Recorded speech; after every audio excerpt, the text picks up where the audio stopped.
Welcome sa ika-6 na panayam sa Philippine Indigenous Languages Lecture Series o PILS para sa taong 2025. Ang mga pampublikong lekturang ito para sa buong taon ay inorganisa bilang pakikisa ng Departamento sa pandaigdigang dekada para sa katutubong wika mula 2022 hanggang 2032 na idineklara ng United Nations Educational, Scientific, and Cultural Organization o UNESCO. Ako si Vinci Santiago ang magsisilbing tagapagpadaloy ngayong tanghali. Kasalukuyang nire-record ang panahon na ito at ipopost sa opisyal na Facebook page at YouTube channel ng UP Departamento ng Linguistics. Magkakaroon tayo ng malayang talakayan pagkatapos ng lektura, kung kaya't i-reserba natin ang mga katanungan at komento mamaya. Hiling lang namin na maging magalang at huwag masyadong manigoy sa pagtatanong at pagbibigay ng komento. Kung gusto nating mag-post sa social media tungkol sa event, pakigamit ang hashtag na #UPLingPils. Kinagagalak kong ipakilala ang ating mga tagapagsalita ngayong araw. Si Dr. Jem R. Javier ay kawaksing profesor sa Departamento ng Linguistics. Siya ay nagtuturo ng iba't ibang kursong graduado at graduado sa Linguistics at Bahasa Indonesia at Malaysia. Siya rin ay kasalukuyang punong patnugod ng The Archive Journal. Si Patricia Asuncion naman ay Teaching Associate sa ating departamento. Siya ay nagtuturo ng mga panimulang kurso sa Linguistics at kasalukuyang mag-aaral sa programang Masterado.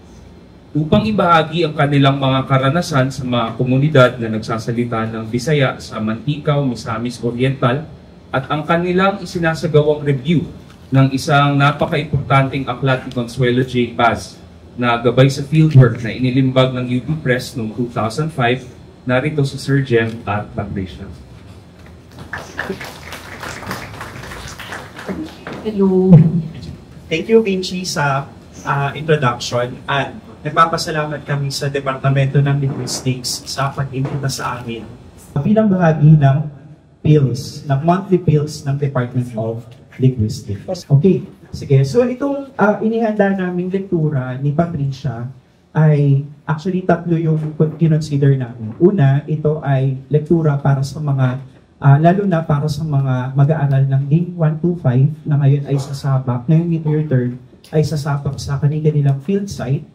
Pangalawa, ito ay bahagi ng aming mas malawak na proyekto na magre-review ng gabay sa fieldwork na inilathala ng UP Press at inakda ni Dr. Consuelo Paz. At pangatlo ay pagbibigay din o pagbabalik tanaw no, sa aming isinagawang fieldwork noong Link 225 class mid-year term 2024 sa Mantikau, Misamis Oriental. Kasama natin ngayong umaga yung ilan sa mga estudyante at yung kasama namin mula sa Department of Anthropology naman na pumunta no, sa Mantikau at nag-stay doon na actually na mas mahabang panahon upang magsagawa rin ng anthropological na study. Yung mga estudyante naman namin, or isa lang man, si J. Fran, ayun, nag-date si J. Fran, yung estudyante namin sa Link 225. Akala niya kasi required sila pumunta. Hindi naman. Ayan. Okay. Isinagawa ng aming klase sa Link 225 or Field Methods in Linguistics ang fieldwork sa Mantikau, Misamis Oriental mula July 29 hanggang August 12, 2024. Makita natin sa larawan yung barangay poblasyon at yung mga direksyon papunta sa iba't ibang sitio at barangay sa Mantikau. Gaya ng karamihan sa mga bayan sa Pilipinas, hindi humahangga sa barangay, no, yung pinakamaliit na administrative level, kundi sa mga sitio. Kasi sa mga sitio, mas malalapit yung mga bahay, mas magkakakilala ang mga mamamayan. Sa panig naman ng Link 125, yung Link 125 naman ay Introduction to Field Methods. Posible na magkaroon kayo ng out-of-town na field site or dito kayo sa Metro Manila, pero kadalasan may mga naisasama rin no, na mga undergraduate students dito sa Link 225, which is nga Field Methods in Linguistics, na required namang kunin ng MA in Linguistics students at ng mga PhD Linguistics students na walang, na hindi Linguistics ang MA. bumisita rin kami sa ilan sa mga barangay sa itaas na bahagi gaya ng Upper Malubog pero nasa taas sila, at Mahayahay na pinaninirahan ng mga ethno-linguistikong grupong Higaonon. Ang bayan ng Manticaw ay nakalatag sa bulubundukin at patag na lupain sa hilagang kanlurang bahagi ng Mindanao, kung saan karamihan sa mga tao ay naninirahan sa mababa at dalampasigang bahagi. Samantala, ang mga Higaonon o mga Indigenous Peoples Community ay naninirahan sa bulubunduking bahagi ng bayan gaya ng nabanggit namin, Barangay Mahayahay at Barangay Upper Malubog. Mapapansin din natin na dahil sa highway ay bumabagtas din sa Manticaw between Cagayan de Oro sa northeast at Iligan, hindi na siya nakikita sa mapa, pero Iligan doon sa south. Mapapansin natin na isa itong importanteng daanan din, no, ng mga tao na nagpapabalik-balik sa dalawang metropolitan areas. Cagayan de Oro dahil ito ay kung nasaan nandun ang Lagindingan Airport, at Iligan kung saan nandun ang ilan sa mga mahalagang universidad sa Mindanao. Mapapansin din natin na karamihan sa mga bayan dito sa Manticaw, na nakapaligid sa Manticaw, ay pawang nagsasalita ng Bisaya. Subalit, yung mismong lalawigan ng Misamis Oriental at iba pang mga lalawigan ay nagpapanatili ng iba pang mga wika na sinasalita ng mga naninirahan doon. Dati ay tahanan ito ng 3 ethno-linguistikong pangkat, Bisaya, Maranao at Bukidnon. Kinalaunan, ito ay lalong nakilala bilang tahanan ng tinatawag na tri-people sa Mindanao. Kapag napunta kayo doon sa airport, makita nyo na home of the tri-people. Ito yung mga Bisaya, Moro at Lumad. Yung Moro, sila yung mga Muslim na karamihan sa kanila ay Maranao, pero basta sinabi nila na Muslim na naninirahan sa Mindanao. And then yung Lumad, yung mga non-Muslim, non-Christian communities. So kadalasan dito, ito yung mga, hindi naman lahat ay IP communities, pero karamihan dito ay IP communities din na nasa Mindanao. Hindi rin nakapagtataka na ang Manticaw bilang napapaligiran ng mga komunidad na nagsasalita ng Bisaya ay ito din ang naging namamayaning wika, no, doon sa kanilang bayan. Kaya naman, naging interesante itong bayan na ito para sa mga mananaliksik gaya ni Patricia, gaya namin, dahil nararanasan din ito, yung kadalasang nararanasan din ng karamihan sa mga pamayanan sa Pilipinas. No? Yung pagiging multilingual, pagiging bukas sa mga tagalabas, hindi man sa mga ibang karatig bayan, kundi maging sa ibang bansa even, at yung cohabitation, kumbaga, ng mga iba't ibang mga ethno-linguistikong pangkat dito sa lugar na ito. Meron silang expression na yung saksak sinagol, mix ba? Mix, ganyan. Tinanong kasi namin kung ano yung itsura, no, nung, kumbaga yung overall na impression nila doon sa linguistic situation ng kanilang bayan.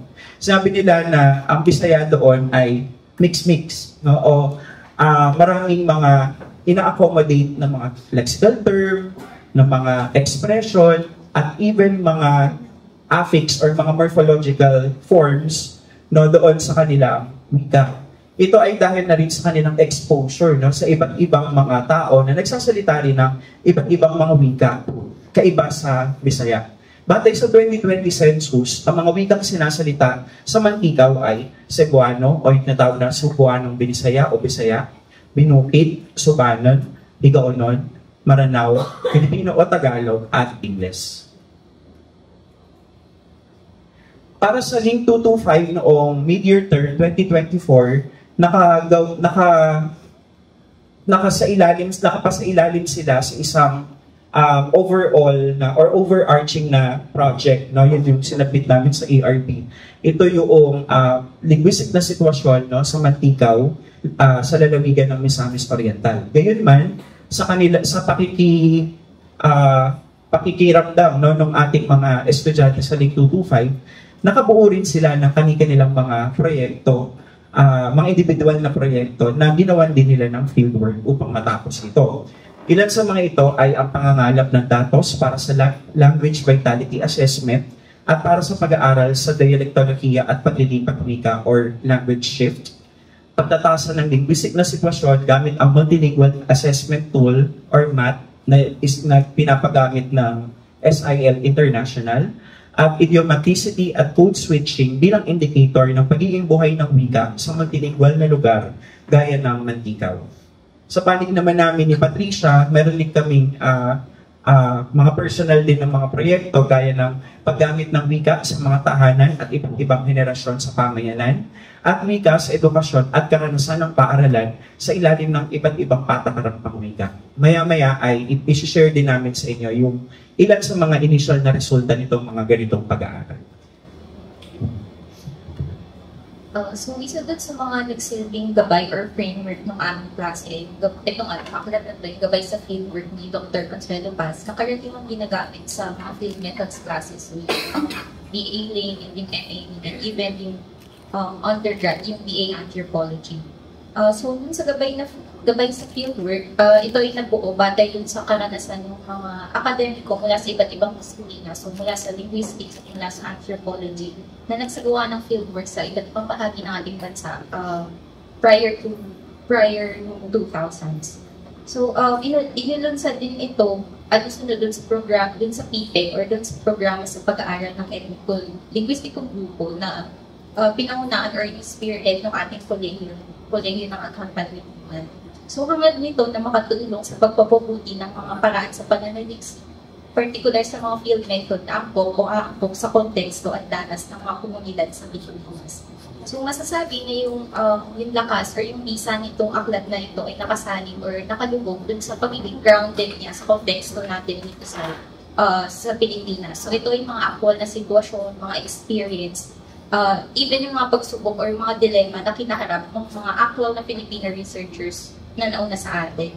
So, bukod din siguro dun sa basic na knowledge or field necessities na kinover dito sa aklat na ito, isa pa dun sa main na feature nito ay yung mga anecdote or yung practical tips na very likely magagamit natin or magagamit nyo sa field, sa fieldwork na isasagawa nyo sa iba't ibang lugar dito sa Pilipinas.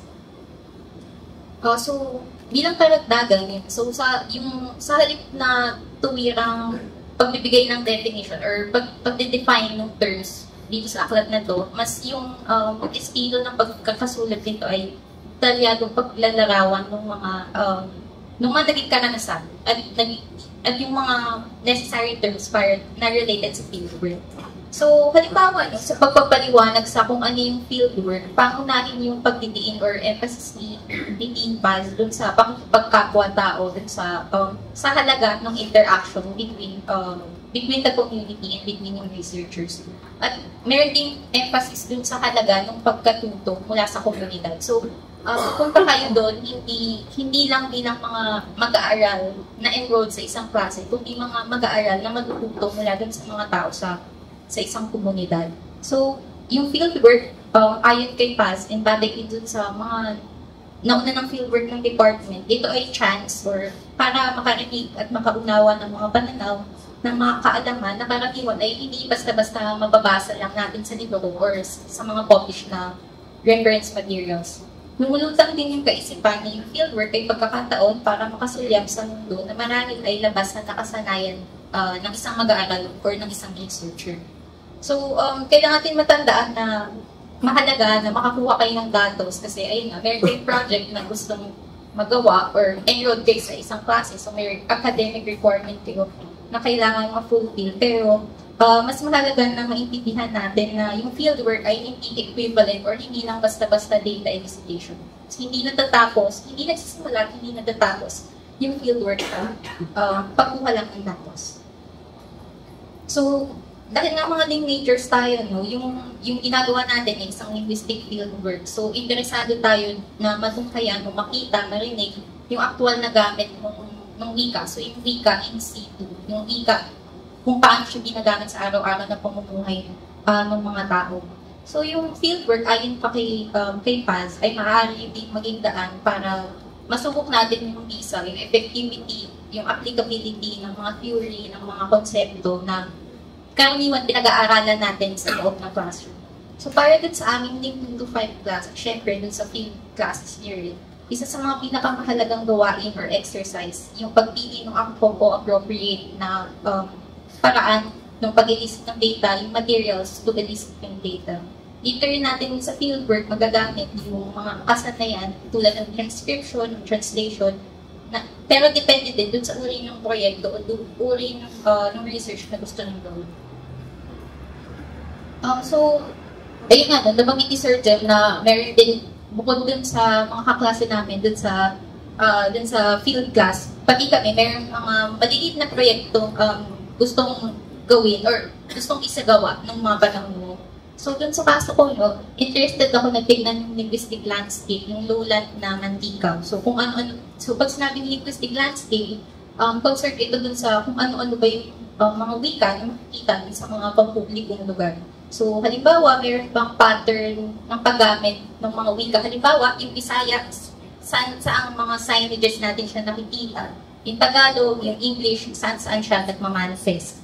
So, yung mga karaniwang tinitignan namin, ay yung mga sa labas ng barangay, yung labas ng mga building na related sa gobyerno. So, ano ba yung mga wika, or ano yung wika na mas dominant dun sa mga announcement or pambatid halimbawa ng gobyerno. Ganyan din. So, ito yun, yung nasa upper, yan. So, yan, related siya sa booklet. So, makikita natin na yung acronym na ginawa, yung acronym na binuo ay yung kahulugan niya ay nasa Bisaya. Pero kita din natin na yung term na COVID ginamit, and then yung mga health-related na terms, karaniwan, hindi na siya tinatranslate mula sa English. So, nakikita din natin yung dun sa upper right. Sa upper right naman, nakikita natin yung pag-utilize din nila ng knowledge nila sa English. So, play on words. Halimbawa, yung basic need, isa siyang basic need. So, need, pag nagmamasa ka ng tinapay. So, isa siyang bakery. At the same time, yung isa pang sikat na bakery doon ay yung Madelicious. Ayun. At siguro, isang bonus yung labas dun sa linguistics, isang bonus sa paggawa ng linguistic landscape o sa ganitong uri ng proyekto ay nakapamiliarize ka dun sa lugar. So, halos 2 linggo kami nakitira doon sa Mantika. Kaya, at some point, gets na namin yung reference ng laundry shop. So, alam namin na yung chief ay siyang sikat na laundromat dun sa lugar. At the same time, kilala namin kung sino si Attorney Raybuta. So, alam namin yung references nung directions na binibigay yung signage na ito. So, nagsagawa rin kami ng mga interview tungkol sa domains of use at sa language attitude. Gamit yung inihanda namin linguistic na questionnaire. So, magandang i-point out lang na kahit gaano kaplanado yung isang interview, maging kahit anong uri ng data elicitation session na nasa isip ng isang researcher, kailangan laging may espasyo para sa mga hindi inaasahan o hindi pa inaasahang sagot at komento ng isang informant. So, halimbawa, ito, mababasa natin dito. Sa bandang simula ng interview, ang gusto ko palang itanong sa kanya ay kung ano-ano yung mga wika na sinasalita dun sa komunidad nila. So, doon specifically dito sa Purok 3B. So, tapos meron akong hiwalay na tanong para dun sa mga pagtingin or language attitudes nila. Pero, agad-agad na, or naturally, lumalabas yung perception nila dun sa wika, hindi nila naiintindihan. Or dun sa wika na sinasalita nila. So, yun, hindi din kayo dapat magulan kapag negative yung sagot. Kasi, ayan nga, pumunta kayo sa field, hindi dahil may in-expect kayong sagot. Pwede meron kayo in-expect na sagot, pero hindi yun yung definitive na sagot. So, nasa field kayo para matuto mula dun sa actual na danas na. So, ito din, ilang excerpt pa mula dun sa 2 magkahiwalay na interview na nagpapakitang madalas yung perception sa language ay naka-connecta din sa antas ng edukasyon na naabot ng isang tao. So, parang dito, maswerte kami na meron kami ding mga informant na matatas din sila mag-Tagalog. So, hindi lang mga Tagalog speaker, hindi din namin maiwasang itanong, paano po kayo naging matatas sa Tagalog? At sinasabi nila, or karaniwang sagot nila ay, dahil nakapag-aral ako, dahil nakapag-aral yung anak ko. So, yung Tagalog kasi, natututunan nila sa school lang.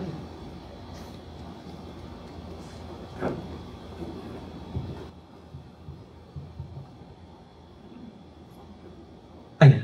Okay. So, para naman dun sa isa pang project na tungkol sa lokal na karanasan ng mga Bisaya sa Manticaw, inalam din namin yung negotiation na nagaganap dun sa kanilang mga local na karanasan at saka doon sa mga patakarang pangwika, particularly sa wika sa edukasyon na ipinatutupad ng pamahalaan sa mga paaralan.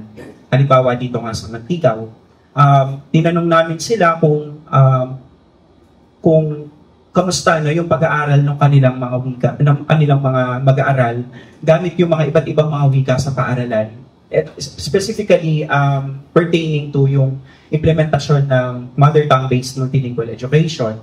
Karamihan sa mga magulang na in-interview namin, sinabi nila na okay lang na matuto sila ng Tagalog at English para hindi na mahirapan pag high school at college. Pag nagtatrabaho, magagamit na talaga nila. At nung tinanong namin sila kung ano yung prospects nila ng pagtatrabaho, kung magtatrabaho ba sila sa loob ng Manticaw, sa loob ng Misamis Oriental, sa Mindanao, sa labas ng Mindanao o sa labas ng Pilipinas, sinabi nila na saan man sila mapadpad, gagamitin pa rin nila yung English at Filipino. Subalit, hindi rin naman nila iwinawaglit sa kanilang linguistic repertoire yung Bisaya at saka yung iba pang mga wika na kanilang natutunan sa kanilang tahanan. Ganun din, nung tinanong namin sila kung bakit kadalasan Bisaya at English, nasa-skip nila yung Filipino or Tagalog. Sa mga signage, binanggit ng mga local government unit na ito kasi yung binibigay na template no, mula sa itaas o yung government, yung capital no, or yung national government, halimbawa nga yung DOH.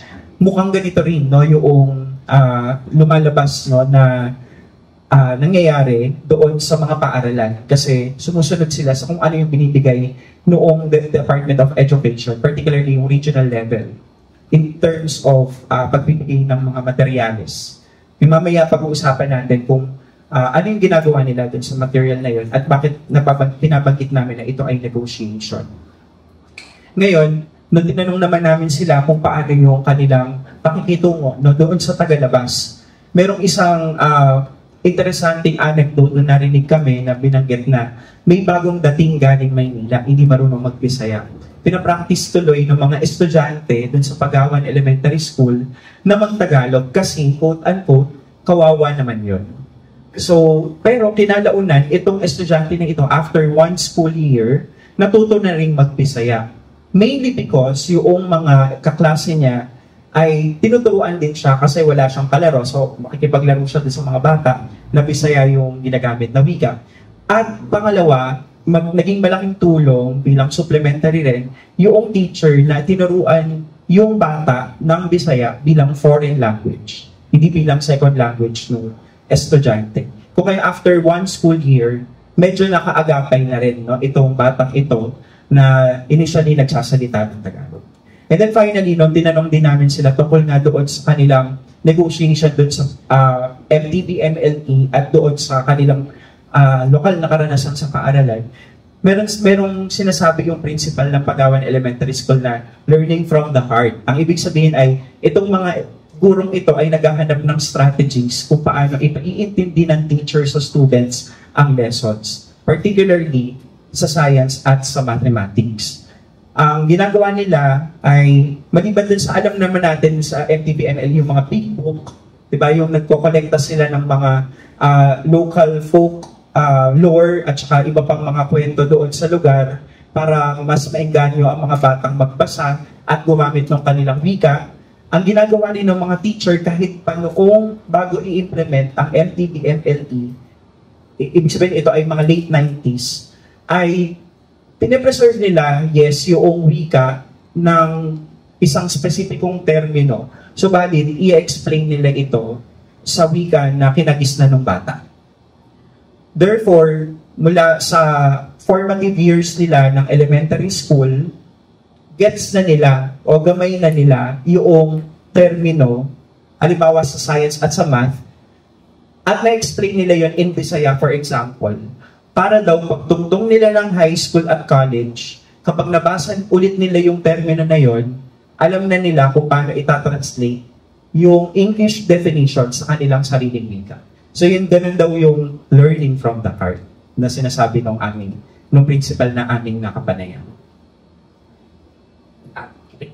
Okay, nabanggit kanina na mahalaga ang interaction at pakikipag-ugnayan. Ito madalas nahihiram din namin to sa anthropology, hindi namin siya handle, yung pakikilasa na termino, no? Kasi ito yung Batangas term daw for pakikiramdam, no? Interestingly sa Bahasa Indonesia, yung rasa also means taste and to feel, no? To taste and to feel. So yung pakikilasa o yung pakikiramdam, ito yung madalas na unang ginagawa ng mga ethnographer bago pa talaga tuluyang sumabak doon sa fieldwork. Kaya ito yung malaking malaking usapin din sa larangan ng ethical na pagsasagawa ng fieldwork na pag-usapan din natin later on. Kapag tayo ay nakikiramdam, una, makikipagdaupang palad muna tayo doon sa pamayanan. Okay? Kapag okay na tayo, sa ibang termo na, yung chika-chika muna tayo doon sa mga pamayanan, ganyan. And then of course, kapag kailangan ng complete respect when we are dealing with yung mga elders, halimbawa, or yung chieftain, o yung IPMR, ganyan, kailangan syempre iba rin yung ating demeanor. However, ang goal natin dito ay yung tinatawag nating magkapalagayang loob. No? So kapag nagkapalagayang loob na tayo, ay saka tayo mas magiging confident na, no, to ask kung ano yung pakay natin, no, doon sa pamayanan na ito.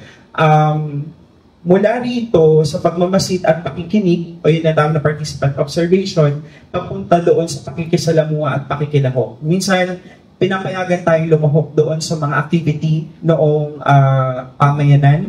Halimbawa, noong 20 kopong-kopong na nag-fieldwork kami sa Batangas, meron kami mga estudyante sa Ling 125 na naging suki na tinatawag na okasyonan. Yung okasyonan sa Batangas ay yung mga handaan, kung ano man yung okasyon, mula birthday, binyag, kasal, hanggang pagkamatay.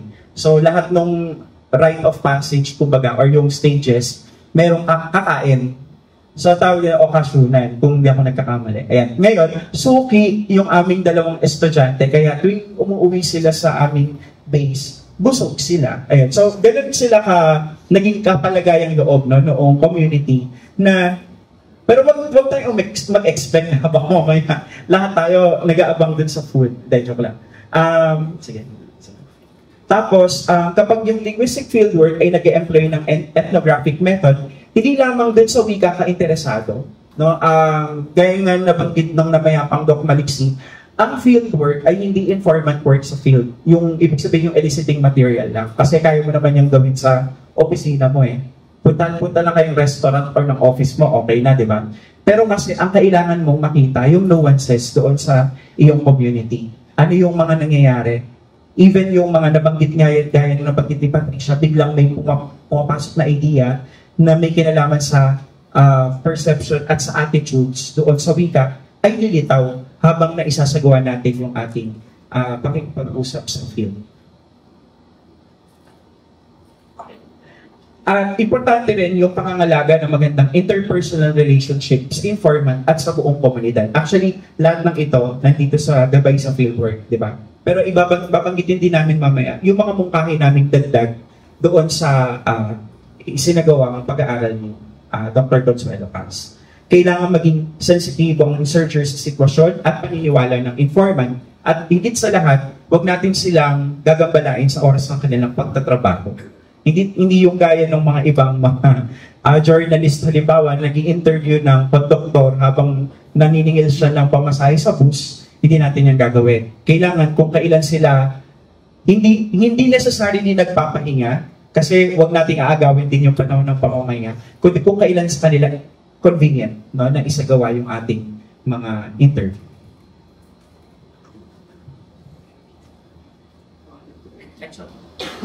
So, bukod din dun sa social skills na obviously kailangan yung para dun sa pag-informant work, dun sa pag-interview, sa pagtatanong dun sa mga member ng komunidad. Ang kinakailangan din yung pagiging laging handa at yung pagiging magpamaraan sa habang nagsasagawa ng fieldwork yun.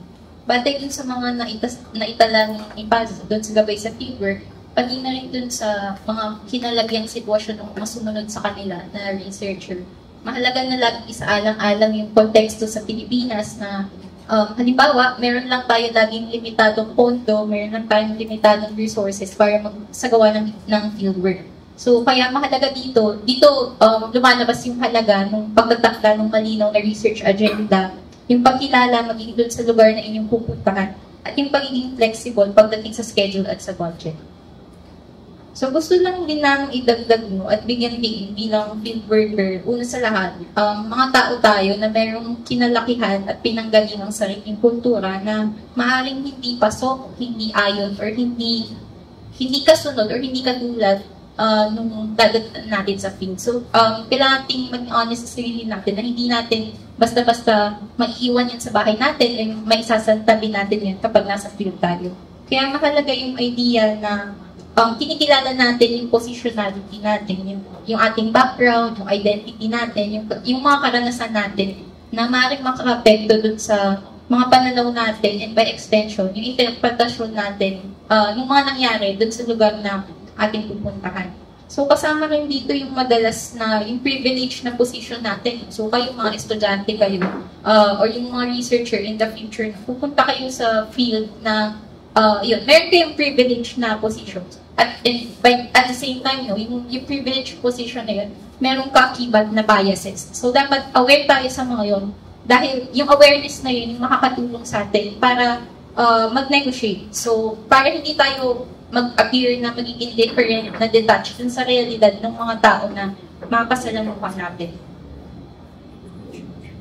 So, para lang i-sumahin or i-summarize yung mga sinabi namin, so yung paghahalo ng mga nagmula kay Lipas and mula dun sa mga karanasan namin sa field, narito yung ilang mahalagang punto na relevant sa fieldwork namin at manilod sa fieldwork niyo. So, una sa lahat, hindi dapat hanapin o antayin na mabago ang mga kondisyon at kapaligiran sa field para bumagay sa nakasanayan ng researcher.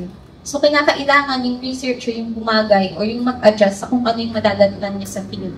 Ang bawat fieldwork ay binubuo ng maraming anecdote tungkol dun sa pagkain, dun sa tutulugan, dun sa pagpaniguan nyo, dun sa CR na gagamitin nyo, kung meron man.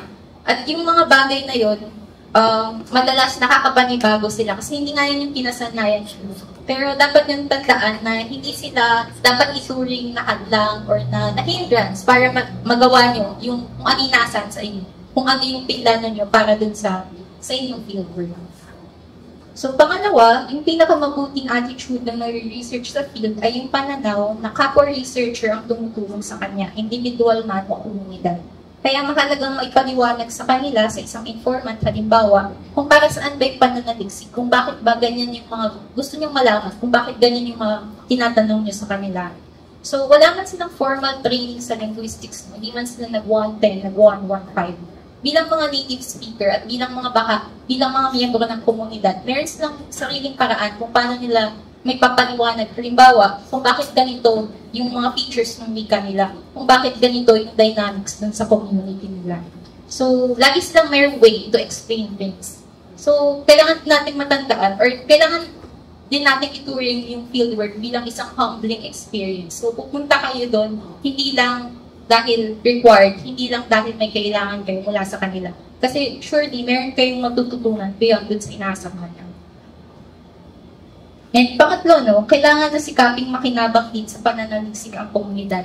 Binibigyang emphasis nito ang paghahanap at pagkakaroon ng practical na silbi ng pag-aaral ng benepisyo na hindi para lang sa mananaliksik. Yung mga extensive na linguistic fieldwork, halimbawa, maaaring magbigay daan to sa pag-produce ng mga pedagogical grammar or ng mga dictionary. So, dun sa kaso din namin, maaaring magamit yung linguistic landscape or yung pagsuri dun sa linguistic repertoire para din sa pagbuo ng mga mas epektibong polisiya na inclusive. Halimbawa, hindi lang para dun sa mga nagsasalita ng Bisaya, hindi lang para sa mga nagsasalita ng Tagalog, kundi maging dun din sa mga IT community na sakop pa rin yung mantika.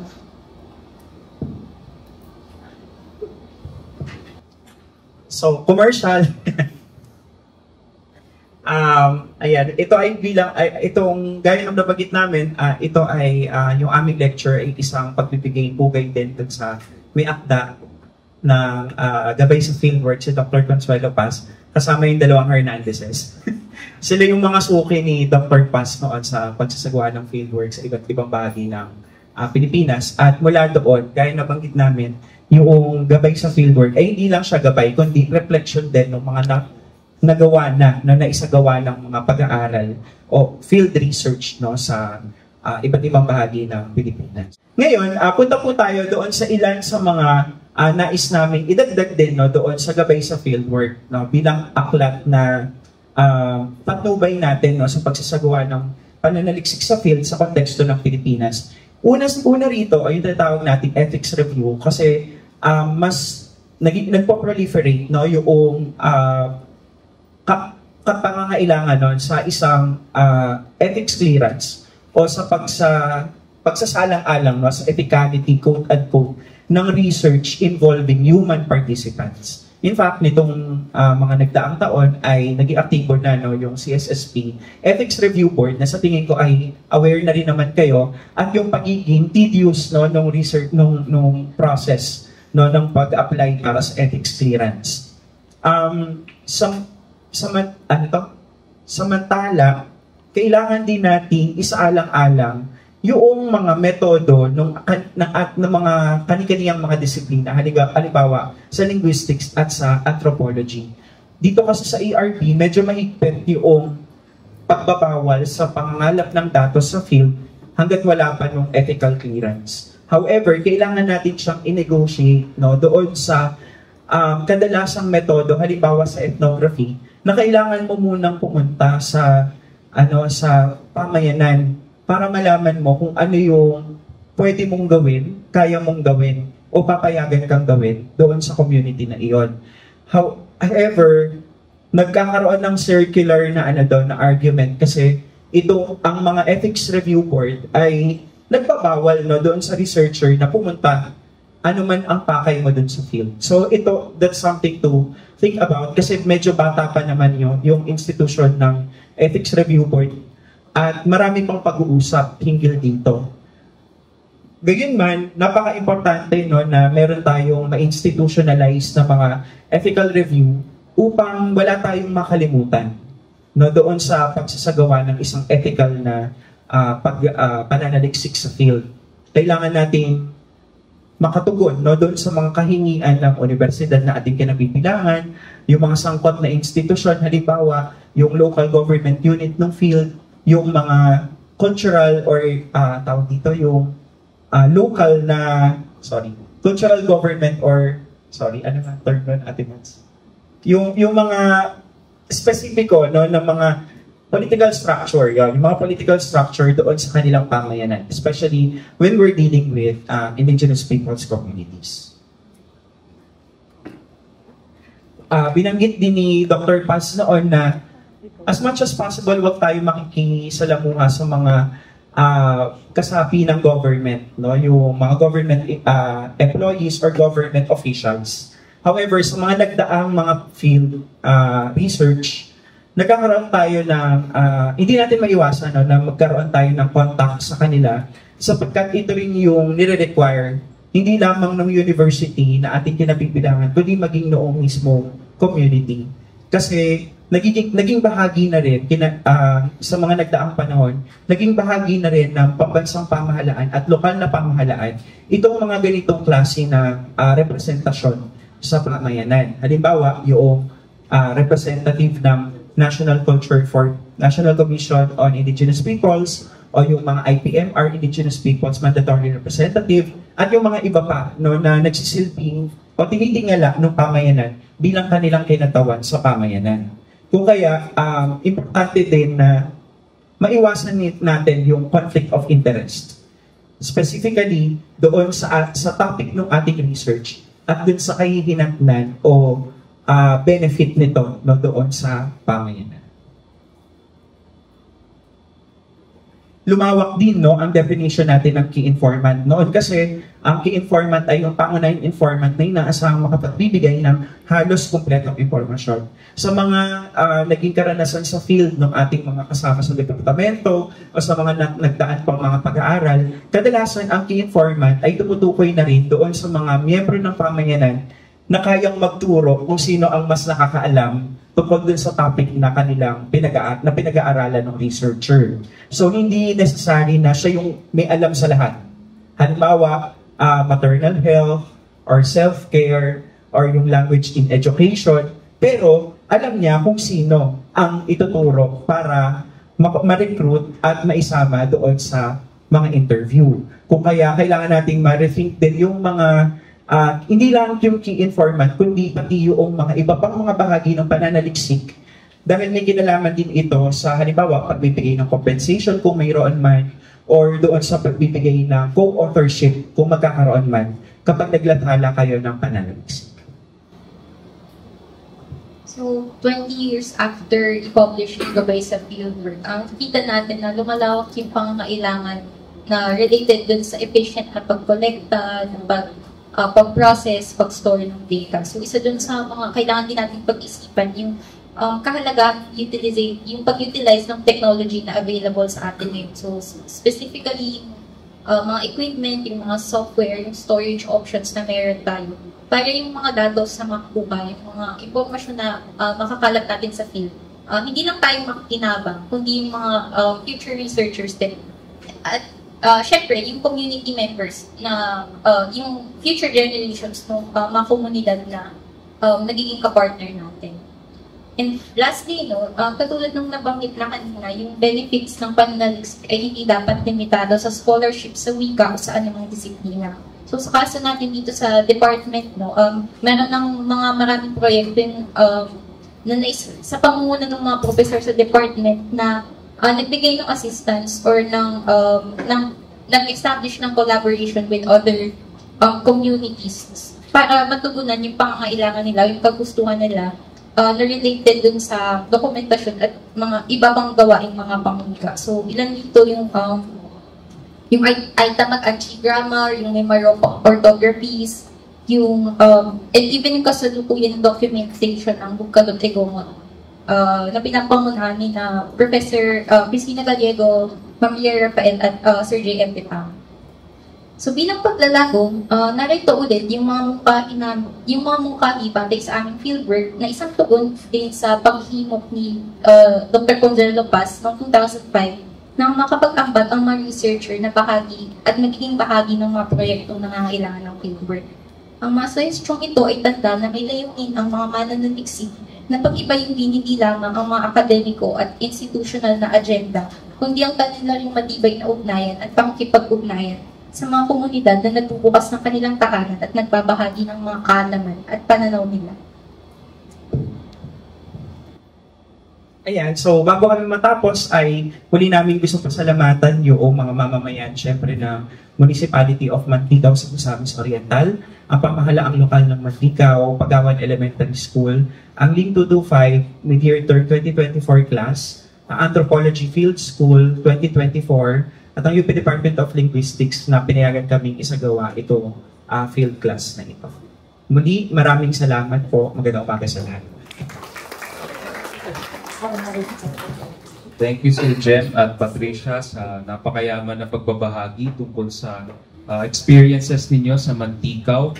Ang ganda nung sharing nila tungkol sa iba't ibang angles na pwede nilang tingnan dun sa pagtingin at pag-interact dun sa iisang community. At saka naisip ko din na ang ganda nung part nung talk nila na nire-revisit nila ang isang supposedly classic text sa Philippine linguistics, and I really think na mas mahalaga yung pakikinig natin dun sa lessons from our older generations of linguists. Kasi akala natin marami dun sa mga bagay na nararanasan natin or mararanasan natin sa field ay bago or never before seen. Yung pala, sina Ma'am Paz, sina Sir Tuting, at saka sina Ma'am Becca, naranasan na pala nila dati. If only we flip through the pages of Gabay sa Fieldwork 2005. Na sana ay magkaroon ng revised version 2020, di ko alam. So, abangan natin yan. So, marami pong salamat ulit, Sir Jem at Patricia, sa pagbabahagi ng inyong mga karanasan sa field at sa inyong mga pagmumuni-muni tungkol sa isang napakahalagang reference para sa mag-aaral ng linguistics sa Pilipinas.